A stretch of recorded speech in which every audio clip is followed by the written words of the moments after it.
happened on a Wednesday in the year 33 AD, just 2 days before one of the most talked about executions in history, an event that would change the world completely.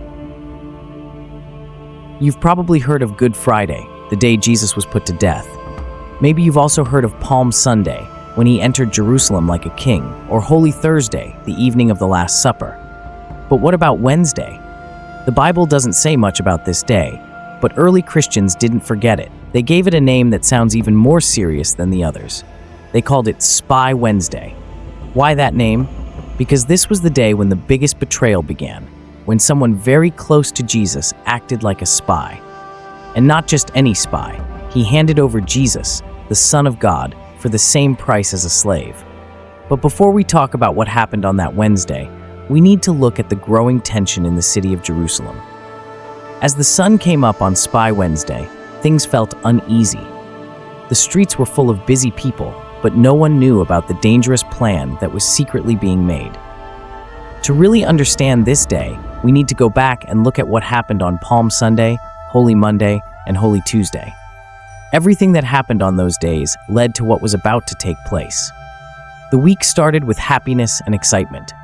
Jesus came into Jerusalem riding a simple donkey. This fulfilled a promise written long ago in Zechariah 9 verse 9. Be happy, people of Zion. Shout with joy, people of Jerusalem. Look, your king is coming to you. He is good and wins battles. He is gentle and riding on a donkey. The people were filled with joy. They shouted, Hosanna, and laid palm branches on the road in front of him. To them, this looked like the arrival of a king who would save them from Roman rule. But as the cheers filled the air, Jesus knew this excitement wouldn't last long. He also knew that they didn't fully understand what real salvation meant. They were hoping for a leader who would fix their political problems, but Jesus came to offer something much more important: freedom from sin and death. Even while he was entering the city, he felt a deep sadness. In the book of Luke, it says that Jesus cried for Jerusalem. He knew that the same people who welcomed him with joy would soon turn against him. What seemed like a victory would soon lead to a betrayal that would change everything about his mission. On the next day, known as Holy Monday, Jesus went into the temple in Jerusalem. What he found there shocked him. The temple, which was supposed to be a place for prayer, had become noisy and crowded with people selling things. There were money changers and traders all over the holy area. Jesus became very upset. He flipped over their tables and said, "The scriptures say, 'My house will be called a house of prayer,' but you have turned it into a place for thieves." What Jesus did wasn't just about cleaning up the building. It was a strong message about what true worship should look like. He was speaking out against the leaders who had let money and greed take over a sacred place. He was trying to bring people back to real, honest faith in God. But after this powerful act, the religious leaders, who already felt threatened by how popular Jesus had become, made up their minds to get rid of him. Tension was rising fast, and the leaders knew they had to stop Jesus before more people started following him. On Holy Tuesday, Jesus returned to the temple. He began teaching the people using parables. One of the most powerful stories he told was the parable of the tenants, Matthew 21:33-46. In this story, a man owns a vineyard and rents it out to some workers while he goes away. When it's time to collect the harvest, he sends his servants to get his share.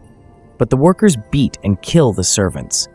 Then the man sends his son, thinking they will surely respect him.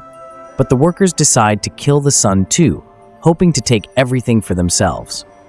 Jesus then asked the crowd, "What do you think the owner of the vineyard will do to those workers?"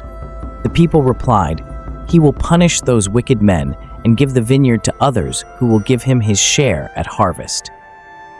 Jesus told this story to make a strong point about the religious leaders.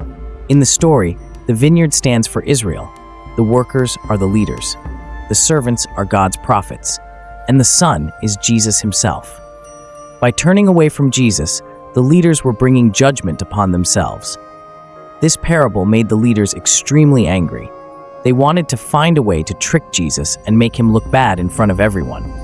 So they asked him a tough question: "Who gave you the right to do these things?" But Jesus, being wise, answered them with a question instead. He said, Was John's baptism from heaven or from people? This left the leaders stuck. If they said it was from heaven, then they'd have to admit that Jesus had authority from God. But if they said it was just from people, the crowd would be upset because they believed John was a true prophet. So the leaders replied, "We don't know." And Jesus said, "Then I won't tell you where my authority comes from either." The religious leaders were upset and disappointed. They couldn't catch Jesus in their tricks.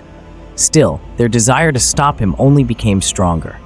His teachings, his authority, and the way people followed him were seen as a serious threat to their control. And this brings us to the next day, Spy Wednesday, when everything started to change. This was the day Judas Iscariot, one of Jesus' own disciples, went to the religious leaders to betray him. But to understand why Judas did this, we need to look at what led him to make such a choice. By the time Wednesday came, Judas had spent 3 years with Jesus. He had seen the miracles, listened to the teachings, and felt the deep love Jesus gave to everyone. Still, something inside Judas began to change. Maybe he started to lose faith in Jesus' peaceful message. Maybe he wanted power or control. Whatever the reason, Judas decided to turn against the very man he had followed for so long. He had watched everything that happened on Sunday, Monday, and Tuesday. He knew the religious leaders were angry and looking for a way to capture Jesus. So on that Wednesday, Judas quietly went to them and asked, "What will you give me if I help you take him?" They offered him 30 silver coins, the same amount paid for a slave.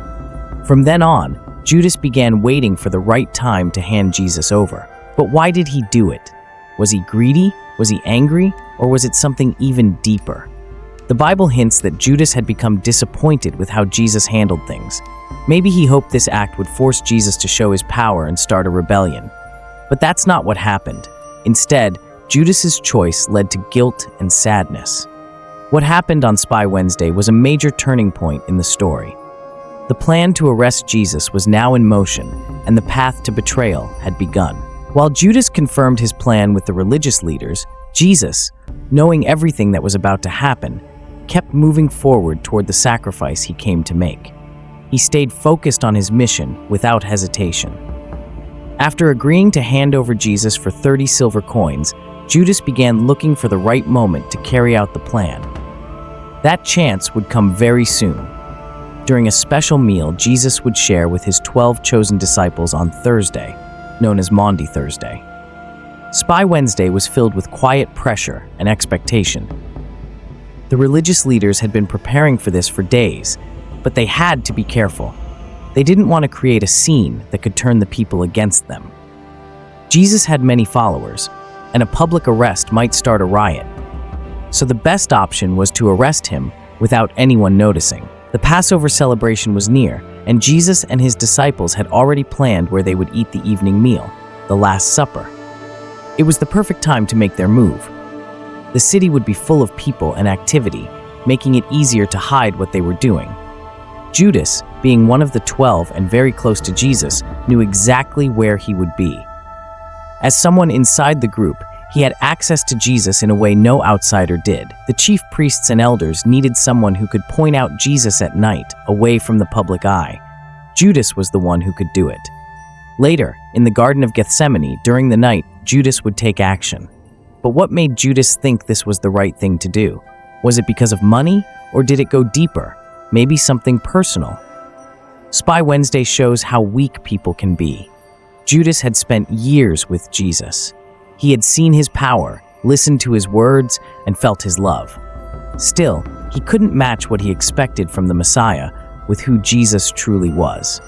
Maybe Judas thought that by forcing Jesus into a corner, he could make him show his true strength. But instead, Judas ended up trapped in his own act of betrayal. While Judas was getting ready to betray Jesus, the other disciples didn't know what was coming. They all gathered in an upstairs room to share the Passover meal. This meal would later be remembered as the Last Supper. The Passover was a time to remember how God saved the people of Israel from slavery in Egypt. But that night, with Jesus at the table, the meal took on a much deeper meaning. Jesus knew this would be his last chance to share his heart with his friends. He took the bread and broke it, and then poured out wine, helping them understand what was about to happen. He said, "This is my body, broken for you," as he gave them the bread. Then he said, "This is my blood, poured out for you," as he shared the wine. Through this, Jesus began what we now call communion, asking his followers and all believers after them to remember his sacrifice. But even during this quiet and meaningful moment, betrayal was near. Jesus already knew that someone close to him would turn against him. Still, he showed kindness and love to everyone at the table. As they were eating, Jesus looked at his disciples and said, "One of you will betray me." Everything went quiet. One by one, the disciples asked, "Is it me, Lord?" But Judas, who had already made the deal with the religious leaders, was the one Jesus was talking about. Jesus didn't speak with anger. Instead, he calmly said to Judas, "What you are about to do it quickly." Jesus fully understood what Judas was planning, but he didn't attack or shame him. He still showed him love, even though Judas would betray him with a kiss. It was a deeply sad moment, but it also had great purpose. Jesus' death was not by accident. It was all part of God's plan to save humanity. He was about to face betrayal, rejection, and death, but his goal was to fix the broken bond between people and God. While the disciples were sharing the meal with Jesus, they didn't yet realize how important that moment truly was, but they would understand soon. After dinner, Jesus took them to the Garden of Gethsemane, a peaceful spot on the Mount of Olives. It was there that he faced one of the hardest moments of his life. Knowing that his time had come, Jesus prayed with deep sorrow, "Father, if you are willing, take this suffering away from me, but not what I want. Let your will be done." The thought of what was coming, his arrest, pain, and death, felt very heavy on his heart. His disciples, on the other hand, were very tired. Even though Jesus had warned them about what was going to happen, they couldn't stay awake. Jesus, feeling sad and alone, asked them to pray with him, but they kept falling asleep. In that quiet garden, Jesus felt completely alone. He knew Judas was on his way to betray him. He also felt let down by the other disciples, who, even though they cared, couldn't stay awake during his time of need. In that painful moment, Jesus struggled with the choice he had already made, to give up his life for the sake of the world. But even though he was scared and hurting, he stayed strong. His love for all people was more powerful than the fear or suffering ahead. His prayer showed the deep trust he had in God's plan. "Not my will, but yours be done." Then, suddenly, the silence of the garden was broken by the sound of footsteps. Judas had arrived. He was leading a group of soldiers and temple guards sent by the chief priests and religious leaders. Judas walked up to Jesus and gave him a kiss, the sign he had arranged to show who Jesus was. Jesus said, "Friend, do what you came for." That kiss, which was once a sign of friendship, had now become a heartbreaking symbol of betrayal. As the soldiers moved in to arrest Jesus, one of his disciples, Peter, pulled out a sword and struck the ear of the high priest's servant. But Jesus stopped him and said, "Put your sword away. Those who use the sword will die by the sword." At that moment, Jesus made it clear again that his kingdom was not about power or violence. He didn't come to fight with weapons. His purpose was to give up his life to save others. As the soldiers arrested him, the disciples ran away in fear. They didn't understand yet that this dark time would soon be followed by the bright hope of resurrection. But for Judas, the days after the betrayal would lead him down a tragic path. After he guided the soldiers to arrest Jesus in the Garden of Gethsemane, the weight of what he had done began to hit him. He may have believed his actions would push Jesus to start a revolution, but instead, his decision led to the arrest of the man he had followed for 3 years. When Judas realized what had happened, he was filled with deep regret. He had betrayed the promised Savior, the Messiah, for just 30 silver coins, the price paid for a slave. The Bible says that Judas felt guilty and tried to return the money to the religious leaders. He threw the coins into the temple and said, "I have sinned. I handed over an innocent man." Matthew 27:4. But the leaders didn't care. They told him, "That's your problem, not ours." Judas's attempt to fix what he had done didn't work. The leaders who had used him to get to Jesus now ignored him. They didn't want his guilt, and they didn't offer him forgiveness. To them, he was just a tool, used and thrown away. That cold response, along with the heavy guilt he carried, pushed Judas into a deep sadness. He felt there was no way to live with what he had done, so he disappeared into the shadows. The Bible says that Judas ended his own life. He threw the money into the temple and left. Then he went out and hanged himself. In the end, Judas felt hopeless. The people he had trusted to help him gave him nothing. He couldn't find peace, and he chose a path that ended in tragedy. Judas's death is one of the saddest parts of the Bible.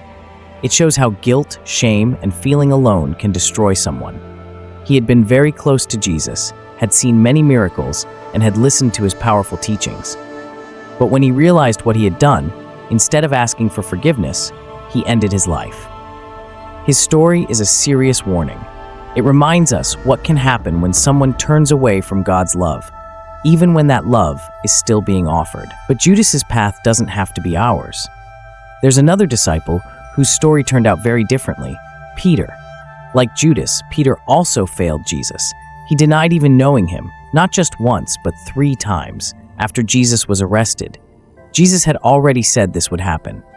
But Peter's story didn't end in sadness. After Jesus rose from the dead, he met Peter and the other disciples by the Sea of Galilee. In one of the most touching moments in the Bible, Jesus asked Peter 3 times, "Do you love me?" Each time Peter answered yes, and Jesus replied, "Take care of my people." John 21:15-17. This moment wasn't just a conversation. It was Jesus giving Peter a second chance. He forgave him and gave him a new mission. Peter's story is a powerful example of what can happen when we turn back to Jesus. Even though he had messed up, he found forgiveness and was restored. His failure didn't define his future.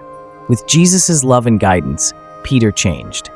He became one of the strongest voices in the early church. He boldly shared the message of hope and salvation with others. The real difference between Peter and Judas was how they handled their mistakes. Judas let guilt and hopelessness take over. But Peter, even after falling, came back to Jesus with a heart ready to change. Peter's journey shows us that failure doesn't have to be the end of our story. When we make mistakes, fall short, or let down the people we care about, we still have a chance to come back, just like Peter did. In Jesus, we can find forgiveness, healing, and a new reason to live.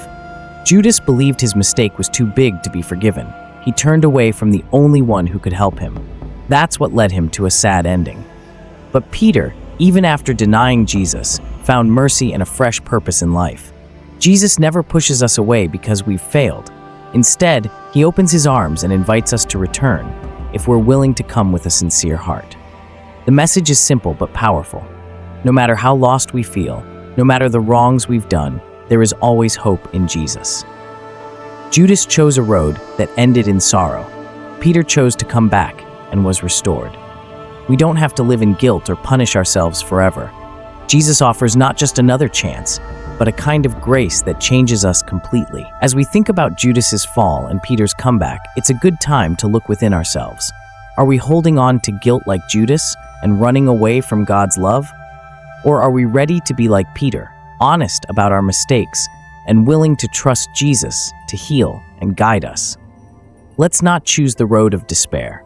Instead, let's reach out for the love and mercy that Jesus freely gives to anyone who seeks it. There is no sin too big and no failure too deep. Jesus is always ready to lift us up, just like he did for Peter. Let's choose the path of hope, let go of the guilt, and step into the new life he wants to give us.